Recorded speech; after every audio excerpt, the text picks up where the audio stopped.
ರೋಗಿಗಳಾಗಿರ್ಬೋದು ಅಥವಾ ಮಕ್ಕಳಾಗಿರ್ಬೋದು ಜಾಸ್ತಿ ಅಂದರೆ ಎಷ್ಟು ಅವರ್ಸ್ ಮಲ್ಕೋಬೋದು? ನೈಟ್ 12 ಗಂಟೆಗೆ ಸಿಗೋದು, ಬೆಳಿಗ್ಗೆ 5 ಗಂಟೆಗೆ ಸಿಗೋದು ಅಜಗಜಾಂತರ ಇದೆ. ನಿದ್ದೆಯಿಂದ ಬೆನಿಫಿಟ್ಸ್ ಇದೆ ಅಂದಮೇಲೆ ಜಾಸ್ತಿನೇ ಮಾಡ್ಬೋದಲ್ವ, ಯಾಕೆ 6 to 8 ಅವರ್ಸೇ ಮಾಡಬೇಕಾಗುತ್ತೆ? ನೇಚರ್ ಯಾವಾಗ ನಿದ್ರೆ ಮಾಡುತ್ತೆ ನಾವು ಅವಾಗ ನಿದ್ರೆ ಮಾಡಬೇಕು. ಇನ್ಸೋಮಿನಿಯಾ ಅಂತಲ್ಲ, ಸೊ ಅದು ಯಾಕೆ ಕಾಣಿಸ್ಕೊಳ್ಳುತ್ತೆ? ತುಂಬಾನೇ ತಿಂದ್ಬಿಟ್ಟಿರ್ತಾರೆ, ಕಂಠಪೂರ್ತಿ ಅಂತ ಹೇಳ್ತಿದ್ದೆ ನಾನು, ಇಲ್ಲಿವರೆಗೂ ತಿನ್ಕೊಂಡ್ಬಿಟ್ಟಿರ್ತಾರೆ, ಏನೋ ಚೆನ್ನಾಗಿದೆ, ಯಾವುದೋ ಮದುವೆ ಊಟಕ್ಕೆ ಹೋಗಿರ್ತಾರೆ.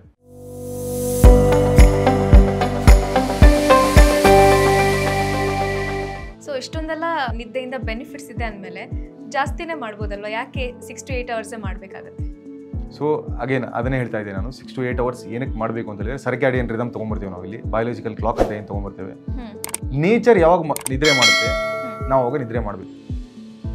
ಮನುಷ್ಯ ಪರಿಸರದ ಒಂದು ಸೂಕ್ಷ್ಮ ಜೀವಿ, ಪರಿಸರದ ಒಂದು ಡೂಪ್ಲಿಕೇಟ್ ಜೀವಿ. ಹೊರಗಡೆ ನಾವು ಏನು ನೋಡ್ತೇವೆ ಪರಿಸರದಲ್ಲಿ, ನಾವು ಅದೇ. ಆಯುರ್ವೇದದಲ್ಲಿ ಹೇಳಿದ್ದಾರೆ ಅದನ್ನ ಕ್ಲಿಯರ್ ಆಗಿ. ಪರಿಸರ ದೊಡ್ಡದು, ಮನುಷ್ಯ ಅದರ ಚಿಕ್ಕದೊಂದು ರೂಪ. ಪರಿಸರ ಯಾವಾಗ ನಿದ್ರೆ ಮಾಡುತ್ತೆ? ವಾಟ್ ಈಸ್ ನಿದ್ರೆ ಅಂದ್ರೆ ಕತ್ಲೆ ಆಗುವಂಥದ್ದು, ಚಂದ್ರ ಬರುವಂಥದ್ದು.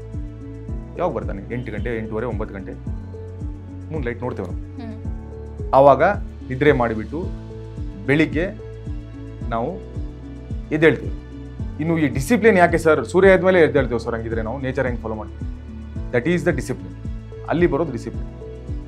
ಆಯುರ್ವೇದ ಕ್ಲಿಯರ್ ಆಗಿ ಹೇಳಿದ್ದಾರೆ, ಯಾರು ಅವ್ರ ಹೆಲ್ತನ್ನು ಮೇಂಟೈನ್ ಮಾಡ್ಕೊಳ್ಬೇಕು ಅಂದ್ಕೊಳ್ತಾ ಇದ್ದಾರೆ, ಯಾರಿಗೆ ದೀರ್ಘ ಕಾಲ ಬಾಳ್ಬೇಕು, ಇಂಡಿಪೆಂಡೆಂಟ್ ಆಗಿ ಬಾಳ್ಬೇಕು, ಹೆಲ್ತಿಯಾಗಿ ಬಾಳ್ಬೇಕು, ಅವರೆಲ್ಲ ಬೇಗ ಎದ್ದೇಳಿ ಅಂತ ಹೇಳ್ತಾರೆ. ಎಕ್ಸೆಪ್ಷನ್ಸ್ ಹೇಳಿದೆ ನಾನು ಆವಾಗಲೇ. ಯಾರ್ಯಾರು ರೋಗಿಗಳಿದ್ದಾರೆ, ಚಿಕ್ಕ ಮಕ್ಕಳಿದ್ದಾರೆ, ವೃದ್ಧರಿದ್ದಾರೆ, ಅವ್ರಿಗೆ ಅಪ್ಲಿಕೇಬಲ್ ಆಗಲ್ಲ.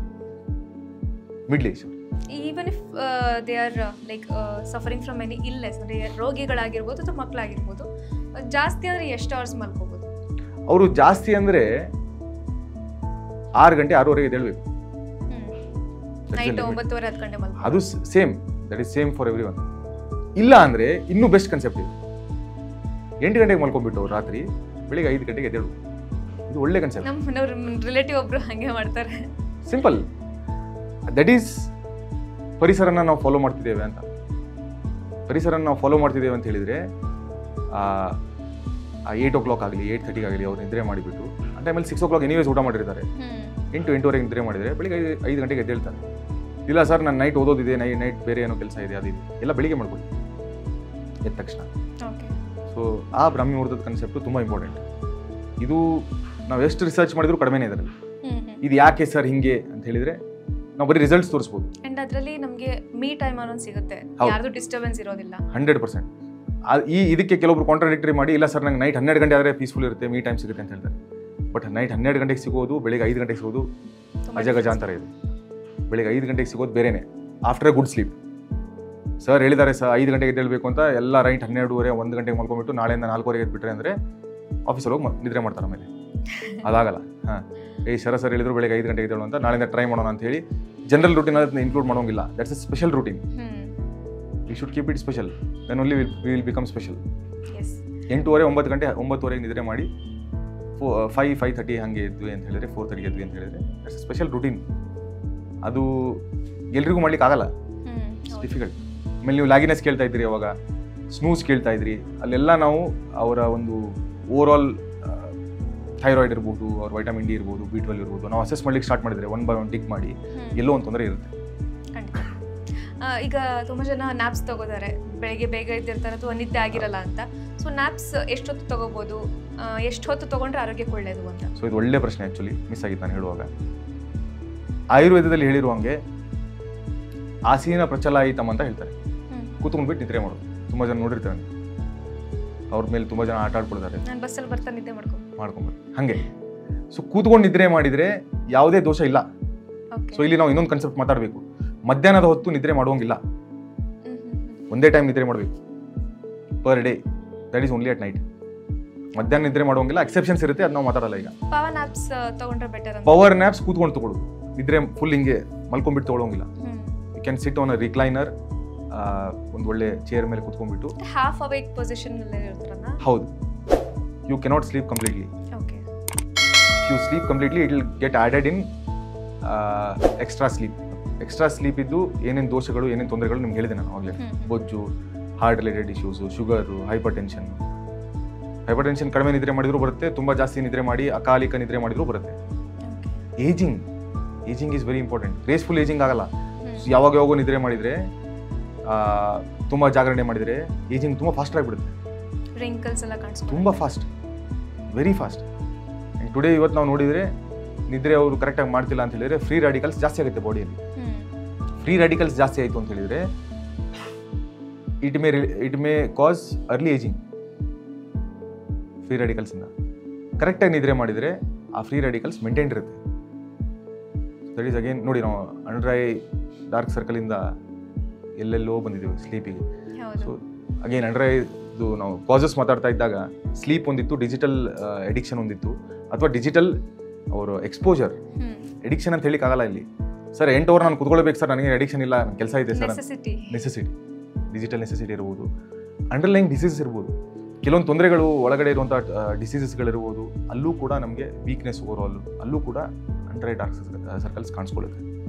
ಸರ್ ಇನ್ನೊಂದು, ಪ್ರಾಪರ್ ಸ್ಲೀಪ್ ಆಗಿದ್ರು ಅಥವಾ ಎಕ್ಸ್ಟ್ರಾ ಟೈಮ್ ಮಲ್ಕೊಂಡಿದ್ರು ಕೂಡ ಕೆಲವರು ದಿನ ಇಡೀ ಒಂಥರ ಲವಲವಿಕೆ ಇರೋದಿಲ್ಲ, ನಿದ್ದೆ ಮೂಡಲ್ಲೇ ಇರ್ತಾರೆ. ಯಾಕೆ ಹಾಗಾಗುತ್ತೆ? ಸೊ ಇಲ್ಲಿ ಅಗೇನ್ ನಾನು ಹೇಳಿರೋಂಗೆ ಅಂಡರ್ಲೈನ್ ಕಾಸಸ್ನ ನಾವು ಇವ್ಯಾಲ್ಯೂಯೇಟ್ ಮಾಡಬೇಕಾಗತ್ತೆ. ಅದಕ್ಕೆ ಬೇಕಾದಂಥ ಟೆಸ್ಟ್ಗಳಿರ್ಬೋದು, ಒಂದು ನಾವು ಕನ್ಸಲ್ಟೇಷನ್ ಇರ್ಬೋದು, ಅದನ್ನ ಮಾಡಿದ ಮೇಲೆ ವಿ ಕ್ಯಾನ್ ಇವ್ಯಾಲ್ಯೂಯೇಟ್ ಯಾಕೆ ಹಿಂಗಾಗ್ತಿದೆ ಅಂತ. ಆ ಲ್ಯಾಗಿನೆಸ್ ಯೂಶ್ವಲಿ ಬರ್ತಿದೆ ಅಂತ ಹೇಳಿದರೆ ನಾವು ಎಲ್ಲೋ ಒಂದು ಕಡೆ ಶುಗರ್ ಲೆವೆಲ್ಸ್ ಚೆಕ್ ಮಾಡಬೇಕಾಗುತ್ತೆ, ಬ್ಲಡ್ ಪ್ರೆಷರ್ ಚೆಕ್ ಮಾಡಬೇಕಾಗುತ್ತೆ, ಥೈರಾಯ್ಡ್ ಚೆಕ್ ಮಾಡಬೇಕಾಗುತ್ತೆ, ಹಾರ್ಮೋನ್ಸ್ ಚೆಕ್ ಮಾಡಬೇಕಾಗುತ್ತೆ. ಓವರ್ ಆಲ್ ಸೊ ಆ ಥರ ಇದ್ದವ್ರಿಗೆಲ್ಲ ಏನಾದ್ರು ಅಂಡರ್ಲೈನ್ ಕಂಡೀಷನ್ಸ್ ಇದ್ದೇ ಇರುತ್ತೆ ಅಂತನಾ? ಮೋಸ್ಟ್ ಆಫ್ ದಮಿಗೆ ಇದ್ದೇ ಇರುತ್ತೆ. ಇರುತ್ತೆ. So evaluation is better. Evaluation ಮಾಡೋದು ತುಂಬ ಉತ್ತಮ. ಇವ್ಯಾಲ್ಯೂಷನ್ ಮಾಡಿ ಏನೂ ಇಲ್ಲ ಅಂತ ಹೇಳಿದರೆ ಅವ್ರು ಸಿಂಪಲ್ ಲೈಫ್ ಸ್ಟೈಲ್ ಚೇಂಜಸ್ ಮಾಡ್ಕೊಂಡ್ರೆ ಸರಿಯಾಗ್ಬಿಡುತ್ತೆ. ಅವರ ಆಕ್ಟಿವಿಟಿಯಲ್ಲಿ ಎಕ್ಸಸೈಸ್ ಇಲ್ಲ ಅಂದರೆ ಅದನ್ನು ಆ್ಯಡ್ ಮಾಡ್ಕೊಂಡ್ರೆ ಸಾಕು. That will improve. ಅವ್ರ ಆಕ್ಟಿವಿಟಿಯಲ್ಲಿ ಯಾವುದೋ ಒಂದು ಡಯಟ್ ಇದೆ, ಯಾವುದೋ ಒಂದು ಫುಡ್ ಇದೆ which is not actually helping them. ಅವ್ರಿಗೆ ಅದು ಇಷ್ಟ ಆಗಲಿ ಆಗದೇ ಇರಲಿ, ಅವ್ರಿಗೆ ಹೆಲ್ಪ್ ಆಗ್ತಿಲ್ಲ ಅಂದರೆ ಅದು ಬಿಡಬೇಕಂತ. Okay, fine. ಈಗ ಎಷ್ಟು ಜನಕ್ಕೆ ಜಾಸ್ತಿ ನಿದ್ದೆ ಸಮಸ್ಯೆ ಇದೆ, ಇನ್ನೆಷ್ಟು ಜನಕ್ಕೆ ನಿದ್ದೆನೇ ಬರೋದಿಲ್ಲ. ರಾತ್ರಿ ಇಡೀ ಹೇಳ್ತಾರಲ್ಲ ಗೂಬೆ ಥರ ಕೂತ್ಕೊಂಡಿರ್ತೀಯ ಅಂತ, ಹಂಗಿರ್ತಾರೆ ಸರ್. ಇನ್ಸೋಮಿನಿಯಾ ಅಂತಾರಲ್ಲ, ಸೊ ಅದು ಯಾಕೆ ಕಾಣಿಸ್ಕೊಳ್ಳುತ್ತೆ? ಸೊ ಇನ್ಸೋಮ್ನಿಯಾಗೆ ಹಲವಾರು ಕಾರಣಗಳಿರುತ್ತೆ. ಅಗೇನ್ ಸ್ಟ್ರೆಸ್ಸಿಂದ ಹಿಡ್ಕೊಂಡ್ಬಿಟ್ಟು ಅಂಡರ್ಲೈನ್ ಡಿಸೀಸಸ್ ಮತ್ತೆ ಇವ್ಯಾಲ್ಯೂಷನ್ ಮಾಡಿದಾಗ ಗೊತ್ತಾಗುತ್ತೆ ನಮಗೆ. ತುಂಬ ಕಾರಣಗಳಿರುತ್ತೆ. ಮುಖ್ಯವಾಗಿ ಸಾಮಾನ್ಯವಾಗಿ ಕಾಣಿಸ್ಕೊಳ್ಳುವಂಥದ್ದು ಸ್ಟ್ರೆಸ್. ತುಂಬ ಚಿಂತೆ ಮಾಡ್ತಾ ಇದ್ದಾರೆ ಅವರಿಗೆ ಯೂಶ್ವಲಿ ನಿದ್ರೆ ಬರಲ್ಲ. ಸೊ ಇಂಥವ್ರು ಏನು ಮಾಡ್ಬೋದು ಅಂತ ಹೇಳಿದರೆ, ಅವರಿಗೆ ಮಿಲ್ಕ್ ಓಕೆ ಇತ್ತು, ಅವ್ರ ಬಾಡಿಗೆ ಸೂಟ್ ಆಗ್ತಿತ್ತು ಅಂತ ಹೇಳಿದರೆ ರಾತ್ರಿ ಒಂದು 9 ಗಂಟೆ 9:30 ಅಷ್ಟೊತ್ತಿಗೆ 1 ಗ್ಲಾಸ್ ಹಾಲನ್ನು ಅವ್ರು ಸೇವನೆ ಮಾಡಿದರೆ, ಪ್ಲೇನ್ ಮಿಲ್ಕನ್ನು ಬಿಸಿಯಾಗಿರುವಂಥದ್ದು, ಅವ್ರಿಗೆ ಯೂಶ್ವಲಿ ನಿದ್ರೆ ಬರುತ್ತೆ. ಇದು ಅನಿದ್ರದಲ್ಲಿ ಹೇಳಿರುವಂಥ ಒಂದು ಹ್ಯಾಕ್. ಇದು ಬೇಡ, ಇಲ್ಲ ಸರ್ ನಂಗೆ ಮಿಲ್ಕ್ ಬರಲ್ಲ ಅಂತ ಹೇಳಿದರೆ ಅವರು ತಲೆಗೆ ಎಣ್ಣೆ ಹಾಕೋಬೋದು, ಕಿವಿಗೆ ಆಯಿಲ್ ಅಪ್ಲಿಕೇಶನ್ ಮಾಡ್ಕೋಬೋದು, ಪಾದಕ್ಕೆ ಸ್ವಲ್ಪ ಆಯಿಲ್ ಅಪ್ಲಿಕೇಶನ್ ಮಾಡಿ ಮಸಾಜ್ ಮಾಡ್ಕೊಳ್ಬೋದು, ಪಾದಾಭ್ಯಂಗ ಅಂತ ಏನು ಹೇಳ್ತೀವಿ. ಇದು ಮಾಡೋದ್ರಿಂದನೂ ಕೂಡ ಅವರಿಗೆ ನಿದ್ರೆ ಕ್ರಮೇಣವಾಗಿ ನೈಟ್ ಸರಿಯಾಗಿ ಬರಲಿಕ್ಕೆ ಶುರು ಆಗುತ್ತೆ. ಕೆಲವೊಬ್ಬರು ಎಡಿಕ್ಷನ್ಸ್ ಇರುತ್ತೆ, ಕೆಲವೊಂದು ಮೆಡಿಕೇಷನ್ಸ್ಗೆ ಅಡಿಕ್ಟ್ ಆಗಿರ್ತಾರೆ. ಆ ಮೆಡಿಕೇಷನ್ ತೊಗೊಂಡಿಲ್ಲ ಅಂದರೆ ಅವ್ರಿಗೆ ನಿದ್ರೆ ಬರಲ್ಲ. ಕೆಲವೊಬ್ಬರಿಗೆ ಯಾವುದೋ ಮೆಡಿಕೇಷನ್ ಸೈಡ್ ಎಫೆಕ್ಟ್ ಆಗಿರುತ್ತೆ, ಅದರಿಂದ ನಿದ್ರೆ ಬರಲ್ಲ. ಗಟ್ ಎಲ್ಲೋ ಒಂದು ಕಡೆ ರೆಸ್ಪಾನ್ಸಿಬಲ್ ಫ್ಯಾಕ್ಟರ್ ಇರುತ್ತೆ. ತುಂಬಾ ತಿಂದ್ಬಿಟ್ಟಿರ್ತಾರೆ, ಕಂಠಪೂರ್ತಿ ಅಂತ ಹೇಳ್ತಿದ್ದೆ ನಾನು ನಿಮಗೆ, ಇಲ್ಲಿವರೆಗೂ ತಿನ್ಕೊಂಡ್ಬಿಟ್ಟಿರ್ತಾರೆ, ಏನೋ ಚೆನ್ನಾಗಿದೆ, ಯಾವುದೋ ಮದುವೆ ಊಟಕ್ಕೆ ಹೋಗಿರ್ತಾರೆ, ತುಂಬ ತಿನ್ಕೊಂಡ್ಬಿಟ್ಟಿರ್ತಾರೆ, ಡೈಜೆಷನ್ ಸರಿಯಾಗಿರಲ್ಲ, ಅವಾಗಲೂ ಕೂಡ ನಿದ್ರೆ ಬರಲ್ಲ. ಸೊ ಈ ರೀತಿ ಹಲವಾರು ಫ್ಯಾಕ್ಟರ್ಸ್ಗಳಿದೆ. ಒನ್ ಬೈ ಒನ್ ನಾವು ಇವ್ಯಾಲ್ಯೂಯೇಟ್ ಮಾಡಿ ಡಿಗ್ ಮಾಡ್ಲಿಕ್ಕೆ ಸ್ಟಾರ್ಟ್ ಮಾಡಿದರೆ ಆವಾಗ ನಮ್ಗೆ ಗೊತ್ತಾಗುತ್ತೆ ಎಲ್ಲಿ ತೊಂದರೆ ಇದೆ ಅಂತ. ಅದನ್ನು ನಾವು ಕ್ರಮೇಣವಾಗಿ ಕಡಿಮೆ ಮಾಡಿದರೆ ಯೂಶ್ವಲಿ ಅವ್ರಿಗೆ ನಿದ್ರೆ ಬರುತ್ತೆ. ಓಕೆ ಸರ್, ನಿದ್ದೆ ಕುರಿತಾಗಿ ಸಾಕಷ್ಟು ಡಿಟೇಲ್ ಆಗಿ ನಾವು ಮಾತಾಡಿದ್ವಿ, ತುಂಬಾ ಇನ್ಫಾರ್ಮೇಶನ್ ಕೊಟ್ರಿ sir. Thank you so much. ಧನ್ಯವಾದ. ಲೇಟೆಸ್ಟ್ ಹಾಗೂ ಇಂಟ್ರೆಸ್ಟಿಂಗ್ ಸುದ್ದಿಗಳಿಗಾಗಿ ಬಾಸ್ ಟಿವಿ ಕನ್ನಡ ಚಾನೆಲ್ನ ಸಬ್ಸ್ಕ್ರೈಬ್ ಮಾಡಿ, ಹಾಗೆಯೇ ಬೆಲ್ ಐಕಾನ್ ಪ್ರೆಸ್ ಮಾಡಿ. ಇದರ ಜೊತೆಗೆ ಫೇಸ್ಬುಕ್, ಇನ್ಸ್ಟಾಗ್ರಾಮ್, ಎಕ್ಸ್ ನಲ್ಲೂ ಮಿಸ್ ಮಾಡದೆ ಫಾಲೋ ಮಾಡಿ.